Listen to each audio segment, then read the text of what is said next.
வணக்கம். நான் உங்கள் பவுலி. இன்றைக்கி கஸ்டமர் கம்ப்ளைண்ட் என்னென்னா, இன்வெர்ட்ரு வந்து ஃபால்ட் ஆகிட்டு, இன்வெர்ட்ரு ஒரு ராங் கனெக்ஷன் கொடுத்துருக்காங்க. அதனால் லோடு தாங்காமல் ஃபால்ட் ஆகிட்டு, அதனால் வந்து ஃபால்ட் அட்டன் பண்ண வந்துடும். சர்வீஸ் பண்ணுறதுக்கு கயட்டி கொடுத்துருந்தோம். சர்வீஸ் பண்ணி வந்துட்டு இன்வெர்ட்ரு பிளேயர் மட்டும் ஃபால்ட்டு பண்ணி செட் பண்ணியாச்சு. பவர் தான் இப்போ ஓகே ஆகிட்டு. இப்போ வந்து அது வந்து கனெக்ஷனை இப்போ வந்து மாற்றி அடிக்க வந்திருக்கோம். இன்வெர்ட்ரு மேலே வச்சுருக்காங்க. நம்ம அது வந்து சும்மா எடுத்து டெம்பரரியாக மெயின் பாக்ஸ்லேருந்து எடுத்து அதில் அப்படியே டெம்பரரியாக கொடுத்துட்டாங்க. இப்போ ஒயரு இன்வெர்ட்ரு ஒயரு எந்த போர்டுக்கும் இழுக்கல. அவங்க இருக்கிற ஒயரே அப்படியே வச்சு அட்ஜஸ்ட் பண்ணி செஞ்சுட்டாங்க. இன்வெர்ட்ரு செட் பண்ண வந்த கம்பெனியாலே செட் பண்ண வந்திருக்காங்க. அப்படியே அதிலே செட் பண்ணி அப்படியே வச்சுட்டாங்க. இப்போ ஹீட்டருக்கு, மிக்சிக்கு, கிரைண்டருக்கு, ஃப்ரிட்ஜுக்கு எல்லாத்துக்கும் கொடுத்துருக்காங்க. மேக்ஸிமம் கரண்ட் அடுப்பு வைக்கிற போர்டு மட்டும் தான் கொடுக்கல. மற்ற வீட்டில் உள்ள எல்லா போர்டுக்கும் கொடுத்துருக்காங்க. இப்போ பார்த்தீங்கன்னா கரெக்டாக டோட்டல் லைனையும் கட் பண்ணிவிட்டு இந்த ஒரு இன்வெர்ட்ரு ஒயர் வருது பாருங்கள், 1.5 எடுத்துகிட்டு வந்து எல்லா எம்சிபிலையும் லூப் பண்ணி அப்படியே கொடுத்துட்டாங்க. டோட்டலாக ஒரே ஒரு எம்சிபி மட்டும் தான் கொடுக்கல. மற்ற வீட்டுக்கு ஃபுல்லாக எம்சிபி அப்படியே இன்வெர்ட்டரில் லோடு கொடுத்துட்டாங்க. இன்வெர்ட்ரு அதனால் லோடு தாங்காமல் போயிட்டு அது ஐசி போயிட்டு இப்போ வந்து நம்ம அதை சரி பண்ணி இன்வெர்ட்ரு சர்வீஸ் பண்ணிட்டு வந்தோம். அது சர்வீஸ் பண்ணுறதுக்காக ஒரு இன்வெர்ட்ரு நம்ம மெத்தட்லேயே இன்வெர்ட்ரு ஒரு போர்டுக்கும் தனித்தனி இண்டிவிஜுவலாக ஒயரு 1 ஸ்கொயர் எம்எம் இழுக்கிறோம். இந்த போர்டுக்கு ஒரு 1 ஸ்கொயர் எம்எம், அந்த எல்லா போர்டுக்கும் ஒரு 1 ஸ்கொயர் எம்எம் இழுத்துட்டு நம்ம எம்சிபி கண்ட்ரோல் வைக்கிறோம். இது பெட் போர்டில் ஒரு ஃபேன் கண்ட்ரோலுக்கு, ப்ளக் கண்ட்ரோலுக்கு, இங்கே ஒரு போர்டுக்கு ஒரு ரூம் போர்டுக்கு ஒரு இன்வெர்ட்ரு ஒயர் வந்துட்டு தனியாக. அதேமாரி மேலே எல்லாத்துக்கும் லூப்பிங் கொண்டு வந்துட்டு அது மெயின் தான் கரெக்டாக இருக்குதான்னு செக் பண்ணுறோம். இப்போ இது ஹாலில் உள்ள போர்டு, ஹாலில் ஒரு இன்வெர்ட்ரு போர்டு வந்துட்டு நம்ம ஒயர் எல்லாம் கொஞ்சம் சுற்றி தான் வருது. அதனால் இழுக்கிறது கஷ்டமாக இருக்கும் நம்மளுக்கு.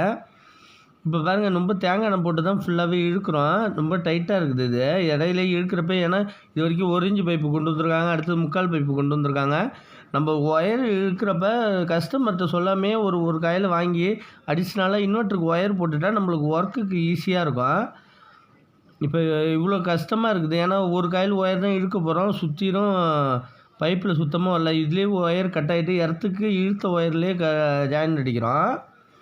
இப்போ ஃபுல்லாக இதில் அப்படியே கிச்சனில் வந்து இப்போ வந்து ஃபேன் பாயிண்ட்டு, ஒரு லைட் பாயிண்ட் ஒன்று, அது மட்டும் வைப்போம். வேறு ப்ளக் பாயிண்ட்டு தான் வைக்க மாட்டோம். ஃபுல்லாக மிக்சிக்கு தான் ஓட்டுறதுனா வாட்ஸ் அதிகமாக இருந்தால் கரண்ட்டு வேஸ்ட்டாக தான் போவோம். அதனால் வைக்க மாட்டோம். இப்போ இந்த சுவிட்சில் எது வேணும்னு சொல்லிவிட்டு அது மார்க் பண்ணிட்டோம்.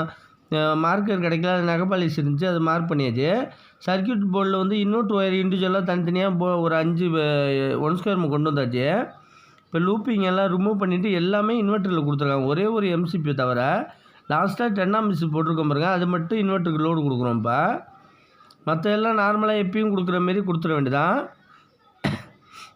இப்போ வந்து அது நார்மலாக கொடுத்துட்டு லூப்பிங் அடித்தாச்சு. ஏன்னா சர்க்கியூட் போர்டு சரியாகவே முறுக்கலை. அவங்க நம்ம அதை பிரிச்சுட்டு இருந்தால் இன்னும் வேலை மெனக்கடும். நம்ம இன்வெர்ட்ரு கனெக்ஷன் மட்டும் இப்போ பார்த்துருவோம், அடுத்தது பார்த்துப்போன்னு சொல்லிட்டு.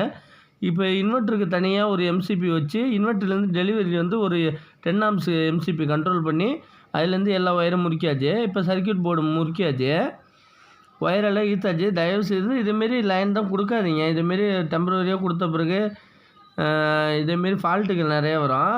நம்ம மெயின் லைனை தான் ரிமூவ் பண்ணிவிட்டு அது வந்து நம்ம கனெக்ஷனை கொடுக்க ஆரம்பித்தாச்சு.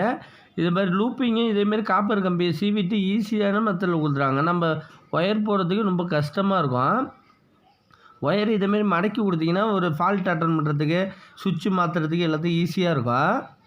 இதுமாதிரி ஒயர் தான் நிறைய கலர் வைஸாக போடாமல் அதிகமாக போட்டு இதுமாரி நம்மளுக்கு தான் ரொம்ப இடைஞ்சலாக இருக்குது. இப்போ எல்லாத்துக்கும் 2 வே மெயின் எல்லாத்தையும் கொடுத்தாச்சு ஃபுல்லாக. இங்கே ஒரு ப்ளக் பாயிண்ட் கேட்டிருந்தாங்க ரூமில். எல்லோ ஒயர் எல்லாமே இன்வெர்ட்டருக்கு ஒயரு. இப்போ எல்லா வீடு ஃபுல்லாக ஒயரு 1 ஸ்கொயர் எம்எம் இழுத்துட்டு ஃபுல்லாக பண்ணியாச்சு. இன்வெர்ட்ரு கண்ட்ரோல் ஆகுதான்னு பவர் ஆன் பண்ணியாச்சு. 10 ஆம்ஸ் இதை இன்வெர்ட்ரு கண்ட்ரோலுக்காக 10 ஆம்ஸ் போட்டுக்கோம். ஏதாச்சும் ஃபால்ட்னா அட்டன் பண்ணிக்கலாம். நம்ம இந்த இன்வெர்ட்ரு தான் இப்போ சார்ஜர் ஆகுது, இன்வெர்ட்ரு டெலிவரி ஆகுது. வாட்டர் லெவல் கொஞ்சம் கம்மியாக இருந்ததுனால வாட்டர் டிஷ் வாட்ரு எடுத்துகிட்டு வந்திருக்காங்க, டிஷ் வாட்ரு. அதை வந்து நம்ம தண்ணி இப்போ ஃபுல் பண்ண போகிறோம். அது கேட்டிருந்தாங்க, தண்ணி ஊற்றிதாங்கன்னு. இது வந்து 25 ரூபா மேக்ஸிமம் 30 ரூபாக்குள்ளே இருக்கும். 1 லிட்ரு கிடைக்கும். பெட்ரோல் பங்கெல்லாம் கிடைக்கும். இந்த லெவலில் வந்து ரெட்டு கீழே க்ரீனுக்கு எட்டு கீழே இறங்கியிருக்கு. அதனால் ரெட்டுக்கு கீழே ரொம்ப போயிடக்கூடாது. இப்போ வந்து இதில் லூப்பிங் வந்து போர்டு வந்து இதில் வந்து லோடு அதிகமாக இருந்தாலும் இந்த பிளேயரில் ஐசி போயிட்டு இப்போ சர்வீஸ் போயிட்டு இப்போ தான் வந்திருக்கு. இப்போ இந்த போர்ட்லேயே 2 வே சுவிட்ச் மாடல்லாம் வைக்கல. நார்மலாக ஒரு ஒரு 2 வே சுவிட்ச் வச்சனால நார்மலாக இன்வெர்டர் ஃபால்ட் ஆச்சா அவங்க மாத்திர மாரி கூட வச்சுருக்கலாம். இவங்க ஓப்பராக இதுலேருந்து டெம்பரரியாக ஒரு போர்டு வச்சுட்டு அதுக்கு நேராக சர்க்யூட் போர்டில் இழுத்து வேலையாக ஒரு 1/2 ஹவரில் முடிச்சுட்டு போயிட்டாங்க. இதனால் பின்விளைவுகள் தெரியாமல் அவங்க ஒர்க்கு கம்ப்ளீட் ஆனால் போயிடுறாங்க. வீடியோ பிடிச்சிருந்தா மறக்காமல் உங்கள் போல் யூடியூப் சேனலை சப்ஸ்கிரைப் பண்ணுங்கள், லைக் பண்ணுங்கள், கமெண்ட் பண்ணுங்கள். உங்களுக்கு யூஸ்ஃபுல்லான வீடியோக்கள் நிறையா வரும். ஏதாச்சும் டவுட்டாக இருந்தாலும் நம்பர் கொடுத்துருக்கு, கால் பண்ணி கேளுங்க. நன்றி.